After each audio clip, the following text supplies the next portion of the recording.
record. Here we go. All right.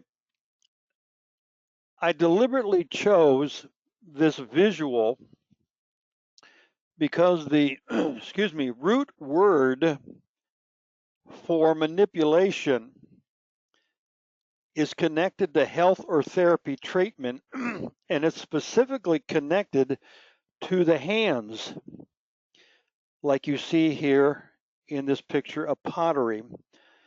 So manipulation is the use of hand or hands in certain areas, but just so you can get the idea that manipulation is designed to go ahead and mold something or someone into a vessel that would serve me.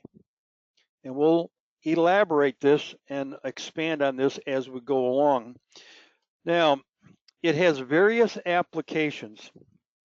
For example, in the medical community, manipulation is where the hands are used as a form of manual therapy, where an application of force to structures such as muscles and joints and bones is presented, where the goal is the restoration of normal joint motion and the elimination of pain secondary to disturbed biomechanics. Let me read that to you again. And as I read this, think also along the lines of the chiropractic community as well. In the medical community, manipulation is where the hands are used, that's why I showed you that picture, as a form of manual therapy where an application of force to structures such as muscles, joints, and bones is presented, where the goal is the restoration of normal joint motion and the elimination of pain secondary to disturbed biomechanics. And this is part of chiropractics. When Carolyn would go down to Dr. Mosier, and before, when we were in Illinois, shortly after we were married, we both went to a chiropractor. Her dad was a chiropractor, but there are two schools of chiropractics. I can remember going to a chiropractor in I think it was Montana. I had a crate of metal springs fall on me. My partner was not paying attention, and I got pinned down on a cement floor. They finally got it off of me. And one of the things that we tried was to go to a chiropractor. And I can remember him, and I've heard of people like this, but I could remember him twisting and turning and pulling and jerking. And honestly, I felt worse when I left than before I went in. So it is a manipulation by force using hands, or in the other school, the toughness method, there was a little pressure gauge that Carolyn's dad he had kind of like this sensor machine, and I guess he could pick up on whatever the body was kicking off that was not normal or whatever, and he would apply this little plunger thing and press down on it, not with his hands, but it was still a form of manipulation where he had to use his hands on the plunger thing. So in the medical community, that's the concept here, okay? Now you can interrupt me at any time. You don't have to wait to the end, okay? Now, as far as finances are concerned, the word can be used in association with finances, such as any planned operation, transaction, or practice that causes or maintains an artificial price. So in the area of finances, manipulation means that there is a planned operation or transaction or procedure designed to cause or maintain an artificial price. And they can do this through manipulating the sale of a certain stock, or the I don't know what they call it, the closeout of a stock, manipulating finances to create a bottom line that a company wants. Now, what with reference to securities, in the securities industry, it usually refers to the illegal process of buying or selling a security to create a false or misleading appearance of active trading for the purpose of raising or depressing the price to induce purchase or sale by others. Very similar to what I mentioned up with the finances. It is an illegal process of buying or selling a security to create a false or misleading appearance of active trading for the purpose of raising or depressing the price to induce purchase or sale by others. Now, in the field of psychology, this is very interesting. The word manipulation is frequently applied to some of the difficult to manage behaviors of the personality disordered patient. Okay, let me say that again. It is applied to difficult to manage behaviors of the personality disordered patient. Now let me pause here, and if you write the word manipulation and then put a backward slash, and behind there you can write the word, and it just went out of my mind. I'll come back to that. I'm sorry. There's the word, bribery. Bribery. If you do this, counselee, then I will do this. And psychology can do that. They will manipulate difficult to manage behaviors with a sense of bribery or manipulation. I can remember one of the tools that psychologists and counselors would use when they had a serious personality disorder, and that can be anywhere from manic depression to I don't want to use the word psychology again, serious behavioral issues. And they would remind the patient that if you don't stay on your medication, you're going to wind up back in the hospital. Is that what you want? Do you want to go back to the hospital? Or do you want to stay on your medication? That's manipulation, because the core, which is causing the behavior, is not addressed. So it's used in psychology. Now, here's what I found interesting, okay? The term is rarely defined by psychology.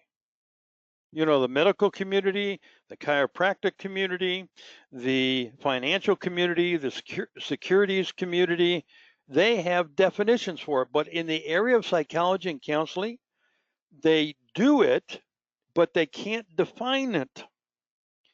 You will not find much in review of either the clinical or the research literature that would show a definition or even a identification, let alone the practice for either inpatient or outpatient.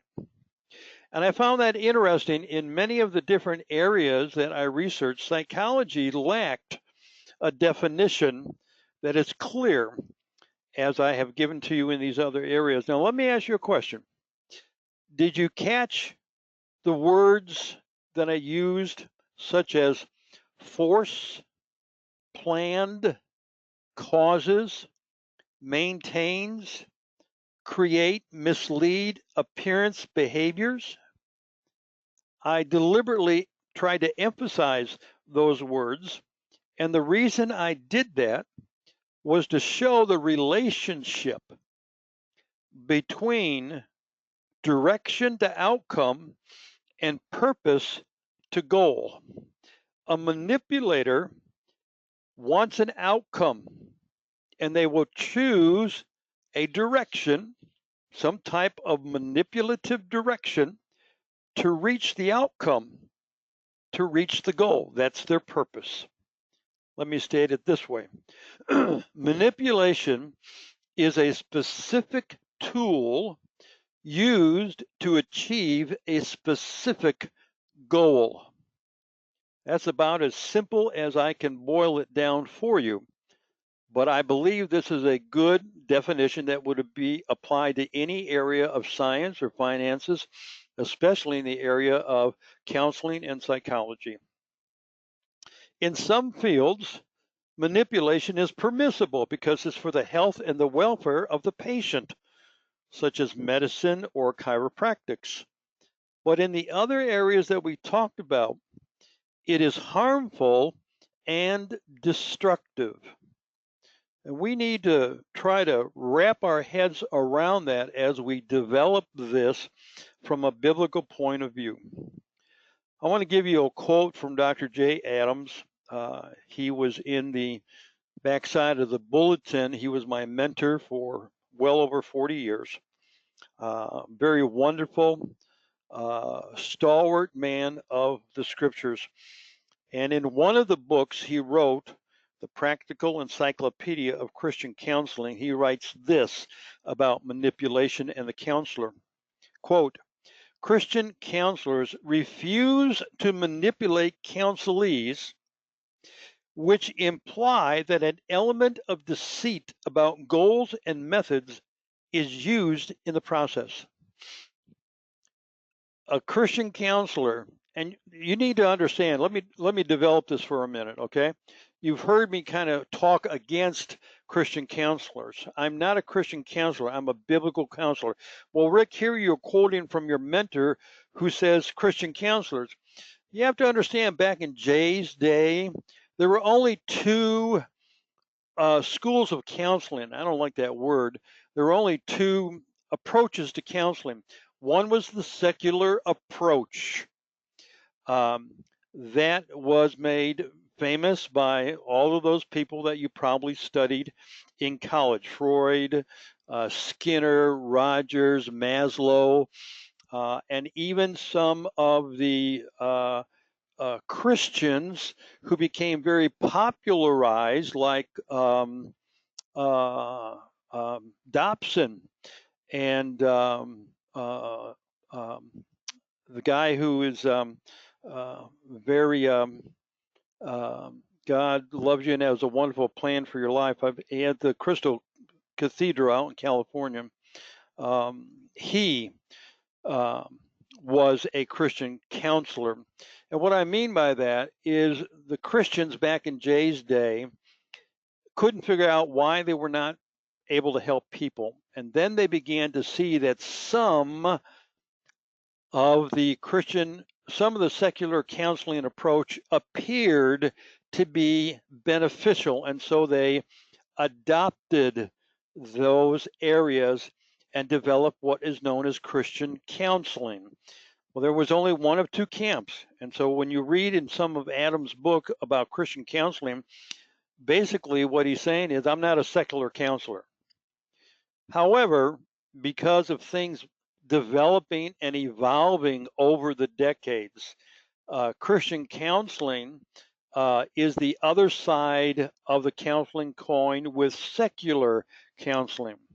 And that's why I do not go ahead and embrace that term of being a Christian counselor, because Christian counselors, and that's why I left the National Association of Nuthetic counselors years ago when they changed their name and they changed their direction. They began to advocate that it was okay to consider the secular approach and to recommend to counselees that you need to be on medication and different things like that. And one of the stalwarts of that camp was David Paulison, um, and I believe he was somewhat of a destructive force. And Jay was too bone tired to try to fuss with it anymore. When people manipulate one another, now catch this, it is always injurious.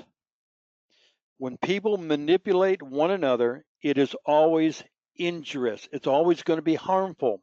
Why? Because the manipulator has not caused transformation to one's thinking, but settled for mere conformity to substandard culture and society mores. In other words, if a person manipulates, it's only for his selfish good, not for the good of the other person. A manipulator sees people or sees things only from the perspective, how will it benefit me? The concept of being a servant is very foreign to a manipulator. Now, for the purpose of this study, this is the definition that I will be using. Manipulation is controlling or influencing something or someone to achieve a particular result for their own desire. That's the working definition that I will have for the balance of these studies for the next couple of weeks. It is controlling or influencing something or someone to achieve a particular result for their own desire. Well, let's take a look at some basic premises. And I found this picture. You know, I like graphics at times.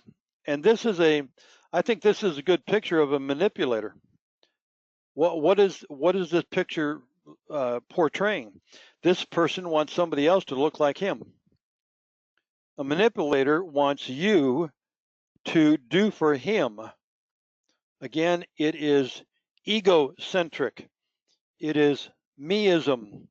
It is I in the middle, and you are here to serve me and to accomplish my tasks.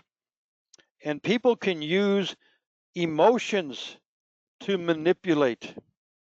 Well, if you really love me, you will do this. If you really care about me, you will do this. Beloved, that's manipulation.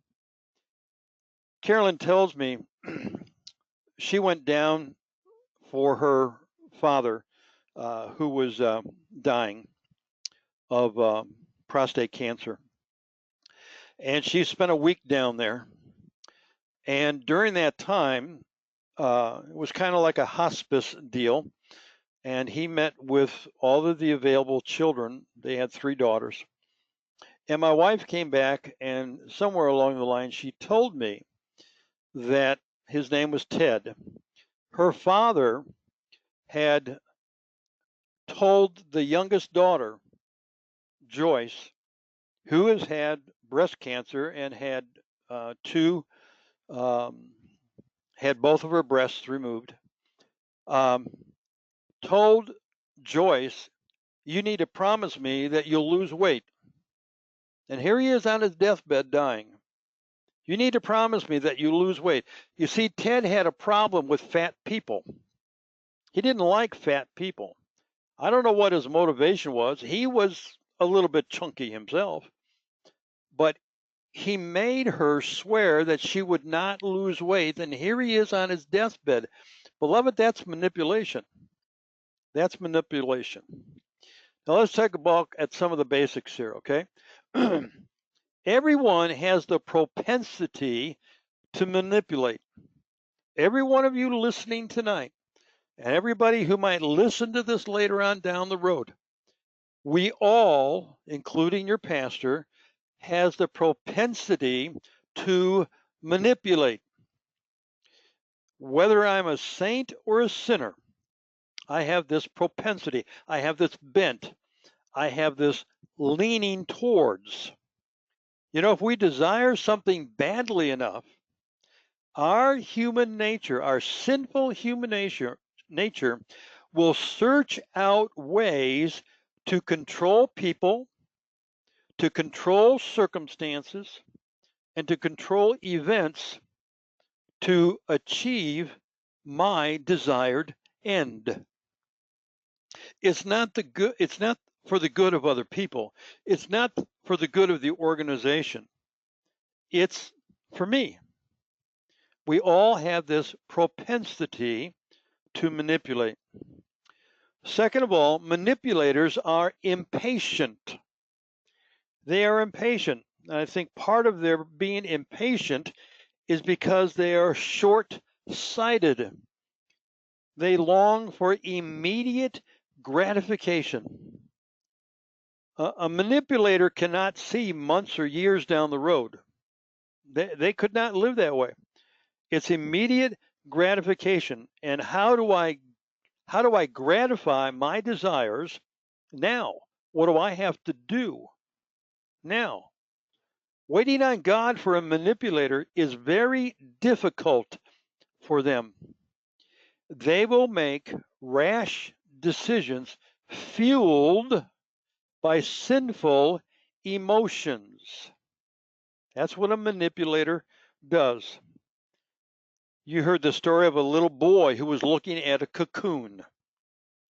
His mother explained how one day a beautiful butterfly would emerge.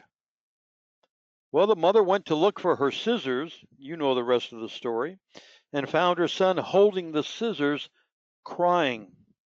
What happened? The boy told her he wanted to see the beautiful butterfly, but instead, when he cut it open, you guessed it, that is a small picture of a manipulator. And those who are really seriously, what's the word I'm looking for? Really seriously controlled by manipulation will not see themselves as a manipulator, and they will defend what they do and even blame other people because their goal was not achieved. Manipulation is about getting others to serve me, to fulfill my needs, my wants, and my desires. People, places, and things are mere tools to attain what will please the manipulator, regardless of the impact upon other people. God never manipulates. I challenged you with this question last week, and we're going to look at it more next week. But God does not manipulate. Now, you can find statements in the Bible where God tells Israel, if you keep my laws and you keep my commandments, and he'll lay down the law. If you do these things, then I will bless you.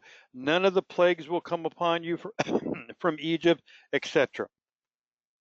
If you don't, then I will do this. Beloved, that's not manipulation, because there's no benefit to God. The benefit was to the person that the laws and regulations were given to. What did God get out of it? Well, someone might retort, well, God got glory out of it. God gets glory every time you and I are obedient, beloved. I don't think that's manipulation. Someone who manipulates will use emotional persuasion, guilt persuasion, anger persuasion to make you, influence you to do something for them. What benefit is it to you? And after you comply with that manipulator, you give them $1,000. Oh, I promised to pay you back and so forth. It's to pay the rent and pay the electric, so forth and so on. You come to find out later on that they took a nice trip to the casino over on in Jersey or whatever it might be. Okay, but you gave them the money, believing what they said, but deep down inside, you know it probably wasn't true. And then you have to deal with the guilt. They put you on a guilt trip to get the money, and then you put yourself on a guilt trip. I never should have done it. Manipulation is natural to humanity. Natural to humanity. As a rule, you do not have to teach someone to be a manipulator. You were in church this morning. I used the illustration of that little baby. That little baby is a manipulator. When his tummy is full and he's burped and he has peed and he's pooped and his diaper is changed and you have rocked him, he's all wrapped up snug as a bug in a rug, and you lay him in the crib and you walk out of the room, and 5 minutes later, here he is squalling. He wants to be held. He is the center of your universe, or he should be, and he will let you know. I think that's manipulation by that little one that seems so cute and adorable.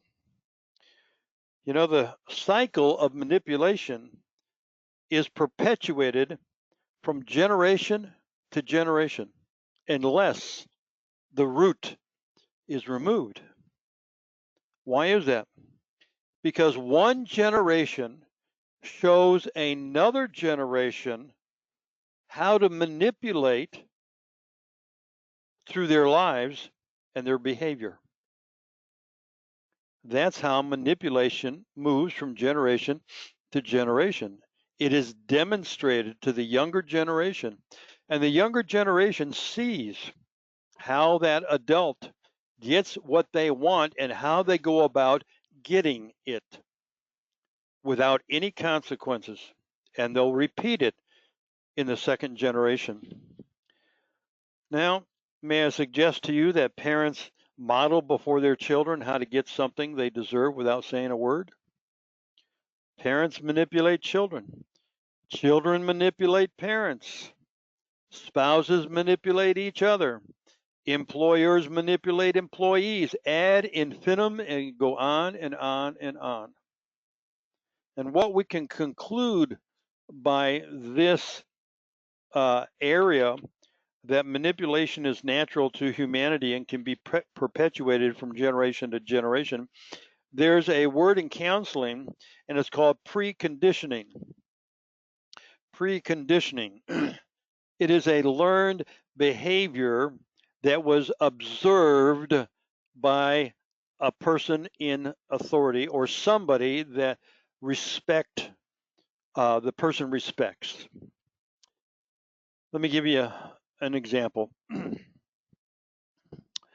We have this couple who is married, and this is a fictitious example. Maybe some of it's drawn from my counseling experience.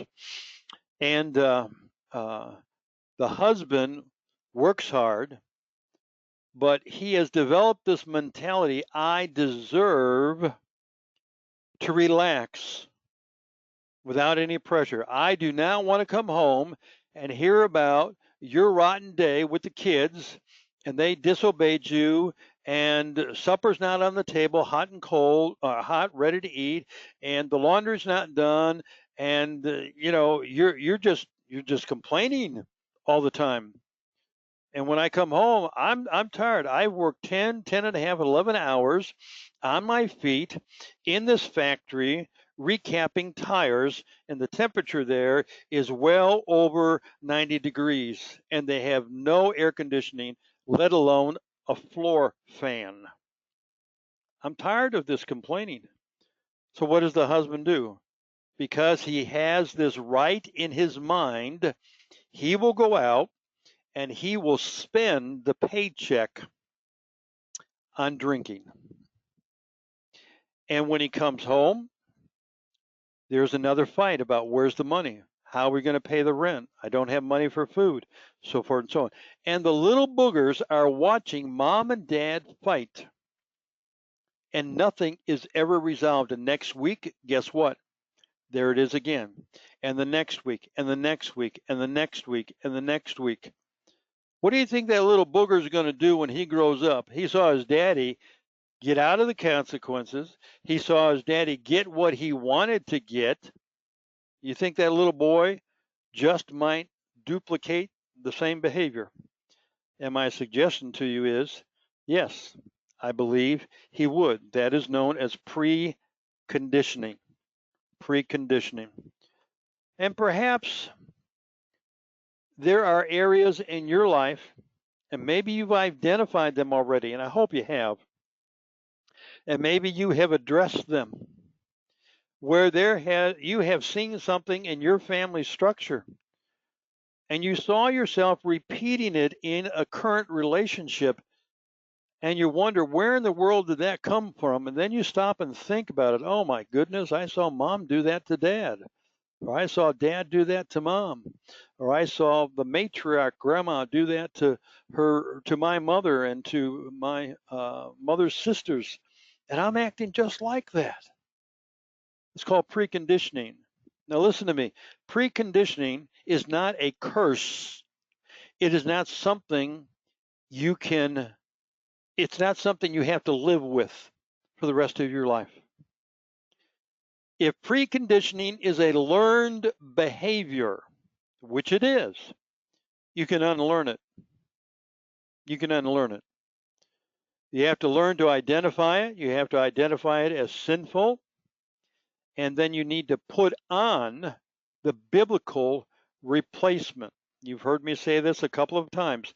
Just identifying a sin and pulling yourself up by your bootstraps and resolving, I'm not going to do that again, only sets you up for failure down the road because you have put nothing in its place. You go read Ephesians chapter 4. Put off and put on. And that's the solution. Now, next week, here's what I want you to do. You have an assignment. How can you tell the difference between manipulation and rules and regulations? You got this on the bottom of your notes. I think I pretty well answered that one for you. How about this one? I want you to listen carefully this week and record any manipulative statements you hear.